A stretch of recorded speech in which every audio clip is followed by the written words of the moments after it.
মাথাপিছু মাত্র 150 টাকায় ঘুরে আসুন শ্রীকৃষ্ণের লীলাক্ষেত্র মায়াপুর থেকে। খাওয়া দাওয়া, যাতায়াত, গাড়ি ভাড়া সমস্ত কিছু নিয়ে মাথাপিছু মাত্র 150 টাকা। প্রভাতের সূর্য ওঠে, মোহনবাসীর সুরে কৃষ্ণ প্রেমের সাক্ষী হতে আসুন মায়াপুরে। হ্যাঁ বন্ধুরা, হাওড়া থেকে লোকাল ট্রেনে 25 টাকার টিকিট কেটে নবদ্বীপ ধামে লোকাল ট্রেনে চলে আসুন। থেকে মাথাপিছু মাত্র 20 টাকা টোটো ভাড়া দিয়ে চলে আসুন ফেরিঘাটে। ফেরিঘাটে ওঠার আগে কিন্তু আপনারা অবশ্যই জলখাবার খেয়ে নেবেন 10 টাকার বিনিময়ে। তারপরে মায়াপুর যাওয়ার উদ্দেশ্যে ফেরিঘাট থেকে 5 টাকার নৌকার টিকিট কেটে আপনারা মাত্র 2 মিনিটের ব্যবধানে নদী পারাপার হয়ে পৌঁছে যাবেন মায়াপুরে।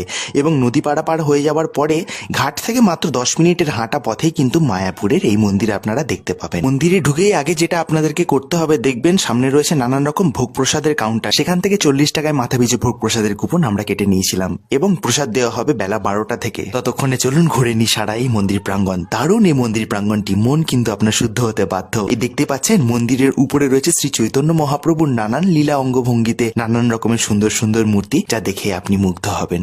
এবং কারুকার্যপূর্ণ সমস্ত কিছু জায়গা এবং এতটা পরিষ্কার পরিচ্ছন্ন এবং নিরাপত্তা বেষ্টনীতে কিন্তু মোড়া এই মন্দির প্রাঙ্গণ। সিসি ক্যামেরা থেকে শুরু করে চারিদিকে রয়েছে কঠোর নিরাপত্তা ব্যবস্থা। এবং হ্যাঁ, জায়গায় জায়গায় এনারা বিশুদ্ধ পানীয় জলের ব্যবস্থাও করে রেখেছেন। পরিষ্কার পরিচ্ছন্নতা কতটা এনারা সুন্দর করে মেনটেন করে দেখুন। এবং নানান রকম ফুলের সমারোহে জায়গাটি একটি অন্যরকম পরিবেশ সৃষ্টি করেছে।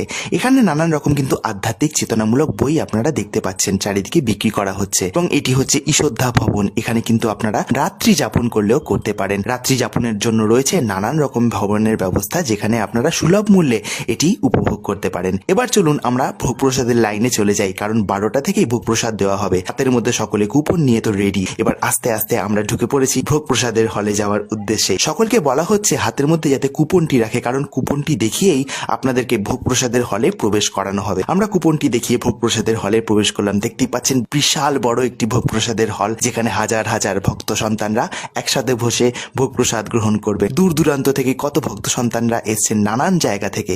এবং আপনারা দেখতেই পাচ্ছেন আমরা একটি জায়গায় বসে পড়লাম। এখানকার কার্যকর্তারা সকলে কিন্তু আমাদেরকে খুব ভালোভাবেই প্রবেশ করিয়ে সকলকে বসার জায়গা এটা খুব সুন্দরভাবে মেনটেন করছেন সমস্ত কাজকর্ম।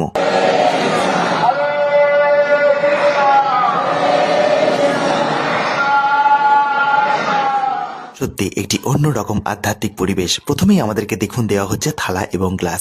তারপরেই চলে এসছে নানান রকম ভেজিটেবল দেওয়া সুন্দর একটি গরম গরম খিচুড়ি, যেটি দারুণ সুস্বাদু ছিল। তারপরেই দেখতেই পাচ্ছেন আমাদেরকে দেওয়া হচ্ছে গরম গরম ভাত এবং সাথে এখানে রয়েছে গরম গরম সুস্বাদু শুক্তো, যেটি খেতে দারুণ ছিল। তারপরেই চলে এসছে গরম গরম ডাল এবং তারপরে আরও একটি তরকারি।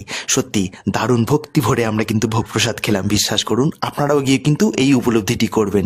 তারপরে ভোগ প্রসাদ খাওয়ার পরে আমরা আমাদের ভোগের পাতাটি একটি নির্দিষ্ট জায়গায় গিয়ে ফেলে দিলাম। তারপরে হাত ধোয়ার পরে জুতো কালেক্ট কিন্তু আমরা করে নিলাম, যেখানে আমরা জুতোটা ছেড়েছিলাম। দেখতেই পাচ্ছেন বেলা যত বাড়ছে তত কিন্তু ভক্ত সন্তানরা আরো আসছে। আর দেখছেন 100 টাকার সিঙ্গারা, বিরাট বড় এই সিঙ্গারা। এবং দেখছেন কত গোপাল এখানে একসাথে বিক্রি করা হচ্ছে। সত্যি দারুণ একটি পরিবেশ, সত্যি কথা বলতে দারুণ একটি উপলব্ধি। এখানে দেখতে পাচ্ছেন হ্যান্ডলুম নানান রকম পোশাক বিক্রি করা হচ্ছে, যাকে বলে বিকিকিনি সব পেয়েছির আসর। আর এখানকার স্থানীয় বাসিন্দাদের ব্যবহার কিন্তু সত্যি খুবই ভালো। এবং আমাদের মতন মধ্যবিত্তদের জন্য পরিবার প্রিয়জনের সাথে কম খরচে ঘোরার আদর্শ জায়গা। এবং সাথে তো অবশ্যই রয়েছে ভোগ প্রসাদ গ্রহণের সুব্যবস্থা। হলে আর দেরি কিসের, বন্ধু বান্ধব প্রিয়জন পরিবারের সাথে অবশ্যই একদিন চলে আসুন মায়াপুরে এবং উপভোগ করুন একটি দারুণ পারিবারিক